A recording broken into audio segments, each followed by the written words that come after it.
आइए 9 PM special की शुरुआत करते हैं पहली खबर के साथ। भारत जैसे देश में गंगा नदी को मां का दर्जा दिया गया है। भारत की सांस्कृतिक और धार्मिक विरासत को सहेजने वाली गंगा नदी की उपयोगिता किसी से छिपी नहीं है। गंगा नदी का स्थान जहां पर एक वाटर स्ट्रीम के तौर पर या फिर ज्योग्राफिकल यूनिट के तौर पर सीमित नहीं, बल्कि ये लंबे वक्त से इंडियन पॉलिटिक्स का अहम हिस्सा रहा है। खासतौर पर एडवांस पॉलिटिक्स में तो गंगा नदी की इंपॉर्टेंस और ज्यादा बढ़ती जा रही है। कल्चरल नेशनलिज्म के लिहाज से बात करें तो गंगा को होली सिंबल के तौर पर देखा जाता है और ये बात देश के प्रधानमंत्री नरेंद्र मोदी से बेहतर भला कौन समझ सकता है। प्रधानमंत्री मोदी इन दिनों बीजेपी प्रत्याशियों के लिए बंगाल के इलेक्शन कैंपेन में जोर शोर से जुटे हैं। बंगाल के चुनावी रण के बीच प्रधानमंत्री नरेंद्र मोदी का एक अलग और स्पिरिचुअल रूप आज सुबह सुबह कोलकाता की हुगली नदी के तट पर देखने को मिला और इसकी तस्वीरें प्रधानमंत्री मोदी ने सोशल मीडिया पर साझा की हैं। दरअसल हुगली नदी गंगा की एक डिस्ट्रीब्यूटरी है और इसीलिए इसका भी महत्व उतना ही है जितना कि मां गंगा का। बहरहाल प्रधानमंत्री मोदी ने हुगली तट पर पहुंचने के बाद एक्स पर एक पोस्ट किया है। वो पोस्ट क्या है? प्रधानमंत्री लिखते हैं कि हर बंगाली के दिल में गंगा का एक बेहद खास स्थान है। ये कहा जा सकता है कि गंगा बंगाल की आत्मा में बहती है। गंगा का पवित्र जल पूरी सभ्यता की शाश्वत चेतना को बढ़ाता है। आज सुबह में मैंने हुगली नदी के तट पर कुछ समय व्यतीत किया। ये मां गंगा के प्रति अपनी कृतज्ञता व्यक्त करने का एक अवसर था। प्रधानमंत्री मोदी ने आज दमदम में पहुंचकर जब चुनाव प्रचार किया तो हुगली नदी के तट पर उन्होंने क्या महसूस किया था, इस मंच से जिक्र उसका भी था। हर तरफ यही चर्चा है कि बीजेपी को कितना बड़ा समर्थन बंगाल में मिला है।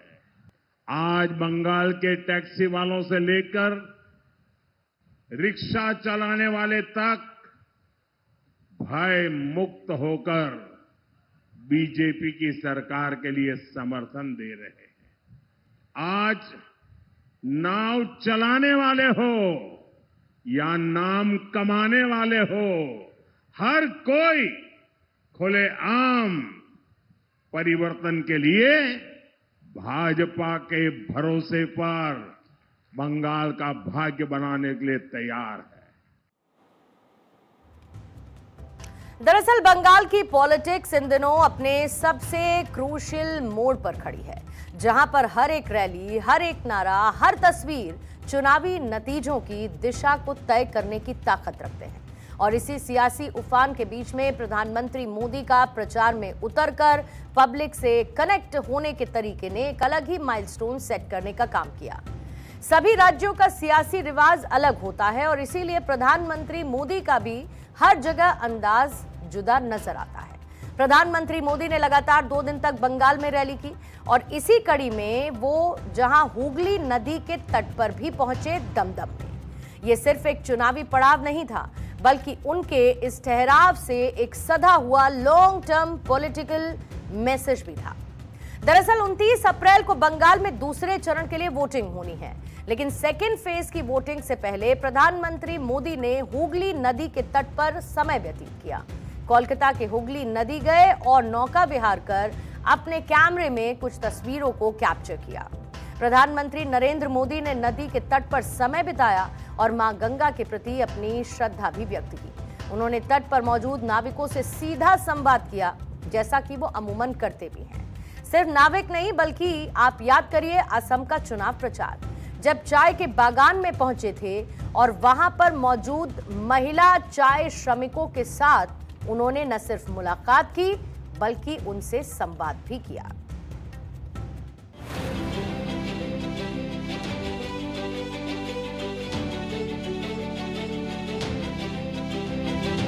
भाई हमें अपना जाल मूली खिलाओ। कितना 10 रुपए देना है? दुकान में आए सर।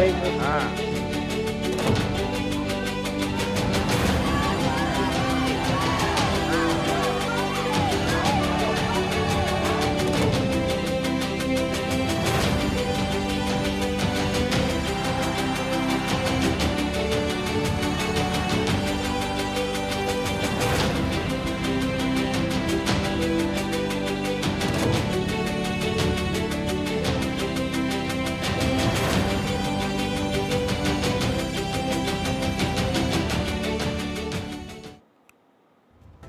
ठीक इसी तरीके से आज हुगली में प्रधानमंत्री नरेंद्र मोदी का मौजूद रहना सिर्फ एक प्रचार का हिस्सा नहीं था, बल्कि ट्रस्ट, ट्रेडिशन और आइडेंटिटी को एक साथ लाने की कोशिश भी थी। गंगा नदी को याद कर उन्होंने बंगाल को सिर्फ एक चुनावी राज्य नहीं, बल्कि भारत के कल्चरल हेरिटेज का एक हिस्सा बताया। आप याद करिए उत्तर प्रदेश, याद करिए बिहार, जहां पर मां गंगा के दर्शन कर उन्होंने कई संदेश दिए और इन दोनों ही स्टेट्स के बाद उन्होंने बंगाल की धरती से एक नई पॉलिटिकल लकीर खींचने की कोशिश की। कभी कभी चुनावी शोर में लोग शब्दों को सुन नहीं पाते और इस तरीके की तस्वीरें बिना कुछ कहे कई बड़े संदेश दे जाती हैं। राजनीति जो है परसेप्शन और नैरेटिव का खेल है और हमारे प्रधानमंत्री नरेंद्र मोदी को इस खेल के माहिर है। वैसे तो राजनीति में जितने पुराने धुरंधर जो राजनीतिज्ञ रहे हैं हिंदुस्तान के, उनको सबको ये चीज़ पता थी कि जनता से कनेक्ट कैसे करना है। यहाँ पे वेस्ट बंगाल में झालमुड़ी जिस तरह से उनका स्टेपल डाइट, स्टेपल फूड है, जैसे रोज़मर्रा का खाने वाली चीज़ें हैं, उसके साथ अपने आप को कनेक्ट करके वो जो जिस तरह से जनता को कनेक्ट करते हैं, वो उनका स्टाइल बहुत हद तक बीजेपी को फ़ायदा पहुँचाता है। तो प्रधानमंत्री नरेंद्र मोदी जब पहुंचे बंगाल में और वो अंदाज नजर आया जब उन्होंने वोटर्स की नब्ज पहचानी और ये उनके एक तरीके में शामिल रहा है। उन्हें ये पता है कि किस तरीके से पब्लिक के साथ पर्सनल कनेक्ट को डेवलप करना है और यही वजह है कि पहले चरण के चुनाव प्रचार के दौरान उन्होंने झालमुड़ी खाकर बंगालियों का दिल जीत लिया। झालमुड़ी के जरिए वो लोकल तौर पर कनेक्ट भी हुए और ग्राउंड लेवल पर लोगों से अपील भी की। प्रधानमंत्री मोदी ने झालमुड़ी में पड़ने वाली बंगाल की रेसिपी को अपना स्वाद बताया और जब दूसरे चरण की बात आई तो इस बार उन्होंने हुगली नदी में नौका विहार कर फिर से जनता का दिल जीतने की कोशिश की। मां गंगा के जरिए स्पिरिचुअल और कल्चरल तौर पर वो कनेक्ट नजर आए। जाहिर है कि रिलीजियस सिंबल्स या फिर रिलीजियस एक्ट के जरिए व्यापक हिंदू वोट बैंक को, वोट बेस को और ज्यादा उन्होंने मजबूत किया। टीएमसी ने जहां पर इन्हें बाहरी होने का टाक दिया था, उसको प्रधानमंत्री मोदी ने अपने ही स्टाइल से या फिर यूं कहूं कि अपने ही अंदाज में काउंटर भी किया है। लंबे समय से बंगाल में परिवर्तन की जो लहर दिख रही थी, कल पहले चरण के मतदान ने उस पर मोहर लगा दी है। कल बीजेपी के पक्ष में जो समर्थन दिखा है, उसने बीजेपी की विजय का शंखनाद कर दिया है। जिस बंगाल में टीएमसी ने अपनी तानाशाही से लोकतंत्र के मंदिर को खंडित कर दिया था, उस बंगाल में पहले चरण में जनता ने लोकतंत्र के मंदिर का पुनर्निर्माण कर दिया है। प्रधानमंत्री नरेंद्र मोदी भारतीय राजनीति के हर एक पहलू को समझते हैं और इस राजनीति में गंगा बेल्ट सबसे निर्णायक भूमिका निभाती है। प्रधानमंत्री मोदी ये बात अच्छे से जानते हैं कि पब्लिक से कनेक्ट डेवलप करने के लिए, एस्टैब्लिश करने के लिए उन्हें क्या करना है। वो हर मोर्चे पर मजबूती के साथ खुद को ये करते हुए दिखाते भी हैं। उन्होंने कभी गमछा लहरा दिया तो कभी झालमुड़ी खाते दिखे, कभी चाय की चुस्की लेते जनता का उन्होंने दिल जीता, तो कभी चाय के बागानों में पहुंचकर श्रमिकों से सीधे बात की। आप याद करिए साल 2014 का लोकसभा चुनाव, जब वो जीतकर वाराणसी पहुंचे तो उन्होंने कहा था कि ना मैं यहां आया हूं, न मुझे किसी ने भेजा है, मुझे तो मां गंगा ने बुलाया है। वो भावुक भी नजर आए थे, लेकिन उनकी भावुकता में करोड़ों दिलों को जीतने का हुनर भी शामिल था। पहले मैं सोच रहा था कि भारतीय जनता पार्टी ने मुझे यहां भेजा है, फिर लगता है शायद मैं काशी जा रहा हूं, लेकिन आज यहां आने के बाद लगता है कि न मुझे किसी ने भेजा है, न मैं यहां आया हूं, मुझे तो मां गंगा ने बुलाया है। और एक बालक जैसे अपनी मां की गोद में वापस आता है, वैसी मैं अनुभूति कर रहा हूं। उत्तर प्रदेश, बिहार, उत्तराखंड और पश्चिम बंगाल जैसे राज्य जो गंगा के किनारे स्थित हैं, बहुत अहम हैं। इन चारों राज्यों में लोकसभा की सबसे अधिक सीटें हैं जो सीधे सत्ता की कुर्सी पर किसी भी पार्टी को बैठाती हैं। इन राज्यों का डेवलपमेंट, यहाँ की सिंचाई व्यवस्था, बाढ़ के बनते बिगड़ते हालात सीधे तौर पर राजनीतिक जीत हार को तय करते हैं। गंगा के किनारे पर रहने वाली बड़ी पॉपुलेशन के लिए नदी की सेहत यानी कि उसकी सफाई और सिंचाई की सुविधा एक मुख्य चुनावी मुद्दा रहा है। यही वजह है कि केंद्र सरकार की तरफ से नमामि गंगे परियोजना की शुरुआत की गई, जो कि राजनीति में गंगा की सफाई को एक बड़े मिशन के तौर पर दिखाने का काम कर रहा है। ये परियोजना एनवायरमेंट, डेवलपमेंट और रिलीजियस फेथ के संगम के तौर पर नजर आता है। यही वजह है कि बंगाल चुनाव में भी नदी की अहमियत को प्रधानमंत्री समझते हैं। प्रधानमंत्री ने एक तीर से कई निशाने साधे। उन्होंने टीएमसी के आरोपों का जवाब दिया और इसी के चलते उन्होंने एक जन नेता वाली छवि को और ज्यादा मजबूत किया।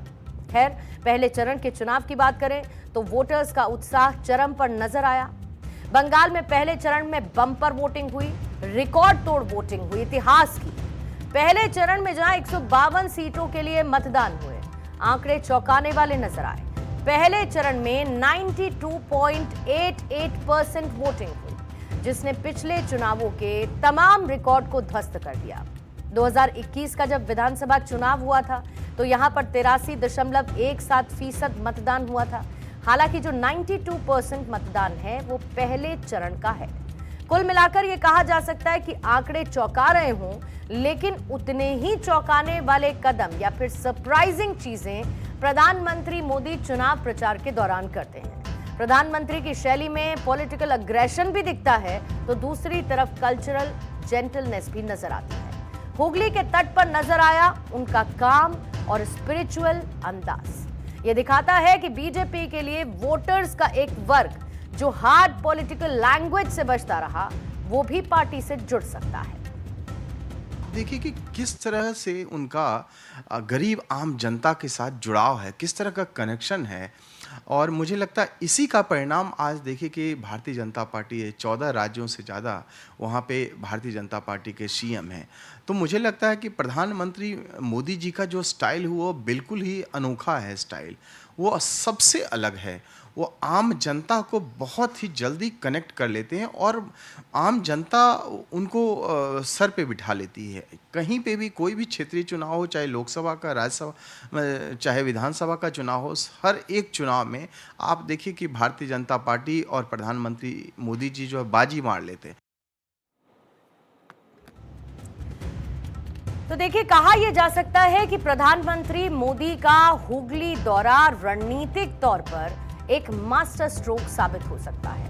अब इसका मकसद बंगाली वोटर्स को यह भरोसा दिलाना है कि राज्य में बीजेपी की जीत का मतलब केवल राजनीतिक तौर पर सत्ता का परिवर्तन नहीं है, बल्कि बंगाल की ग्लोरियस कल्चरल स्पिरिट का एक तरीके से इससे रिवाइवल होगा। यह यात्रा चुनावी शोर में पीस, फेथ और पब्लिक एंगेजमेंट के संदेश को एस्टैब्लिश करने की एक सोची समझी कोशिश है। प्रधानमंत्री मोदी तो कृष्णा नगर की रैली में टीएमसी पर बड़े हमले बोलते नजर आए। ये कह चुके हैं कि 4 मई को बदलाव का दिन है। खैर, इसके लिए अभी थोड़ा सा इंतजार करना होगा, क्योंकि दूसरे चरण का चुनाव भी अभी बाकी है और नतीजे के दिन का भी इंतजार है।